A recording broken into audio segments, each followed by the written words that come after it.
right, a stroke can happen to anyone at any age. And if you have one, you could definitely have another. Now, May is American Stroke Month, and there are some warning signs and risk factors that you want to act on fast. Dr. John Witt is a neurologist at TriStar, and Annie is with the American Heart Association. Okay, you guys, let's talk about this. Such a crucial topic, like we were discussing during the break.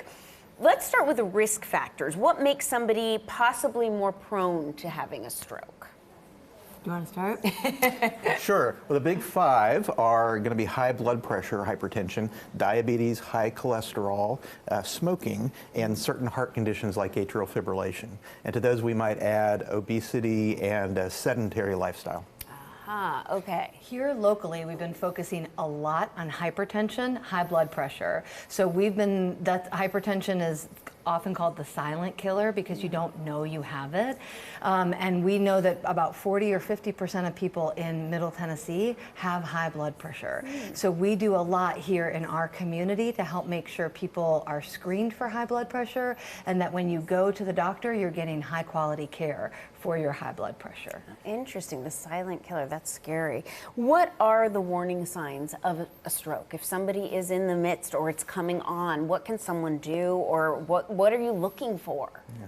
Well, you mentioned acting fast, and that's a really handy word to remember because FAST is an acronym that we use to help people remember the signs of stroke. So strokes come in lots of different varieties, but F stands for face. It's a facial droop, so one side of the face drooping. A stands for arm, so it's an arm drift. If you hold the two arms out, the weak side may drift downward. And S stands for speech, so slurred speech, garbled speech, lack of speech. And then T is a little different. It stands for time, as to remind you that it's time to call 911. Time is of the essence when we treat stroke.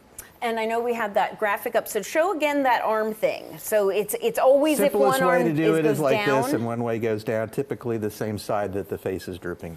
Wow, okay, that's interesting. So face drooping, arm, speech difficulty, and then for sure it is time to call for help. Okay, so as we talked about the risk factors, what can people do to try to prevent having a stroke?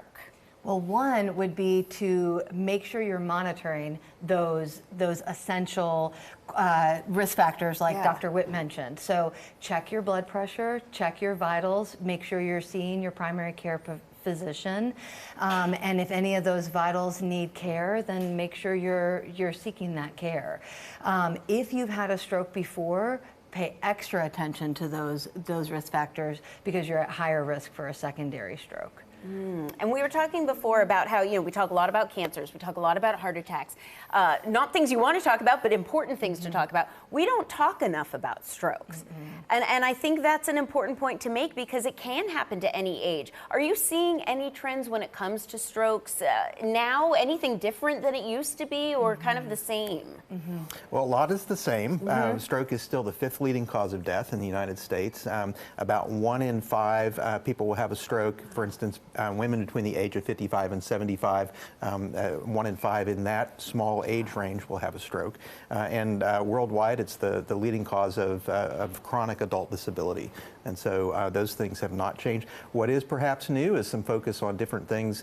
For instance, trying to understand the connection between heart conditions and stroke. And so the American Heart Association has partnered with HCA Healthcare, for instance, in a project to try to look at what we call cryptogenic stroke, which is stroke where the cause is unknown. And many times that cause is lurking in conditions of the heart. Oh, interesting. And I like what you said about sedentary lifestyles, because unfortunately a lot of us work at our desk 9 to 5 and you don't get enough exercise.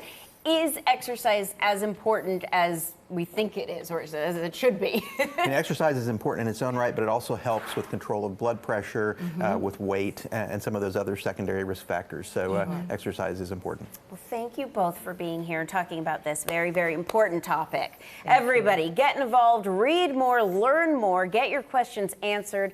Visit the American Heart Association at heart.org.